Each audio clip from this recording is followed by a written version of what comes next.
Labas, kaip laikaisi? Labas, blogai. Mane visi apgauna internete ir visi šaiposi iš manęs. Aš turiu tau patarimą, imk šitą telefoną ir nenaudok interneto.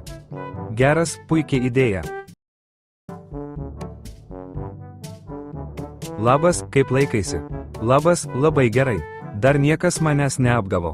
Smagu tai girdėti. Aš naudoju tavo duotą telefoną be interneto.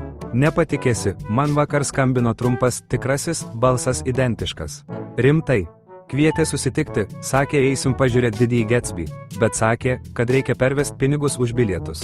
Aš pervedžiau čia ne dovana, viskas rimta. Sakė, kad atsiųs limuziną su ereliu ant kapoto. Be to, paskambino dar Bidenas klausė, ar nenorėčiau tapti Amerikos viceprezidentu, nes Kamala išėjo į Maksimą.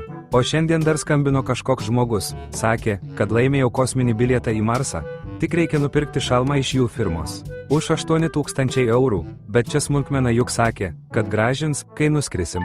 O dabar laukiu, kol man atsiųs instrukcijas, kaip įsikraustyti iš Žemės. Gyvenimas be interneto tiesiog nuostabus.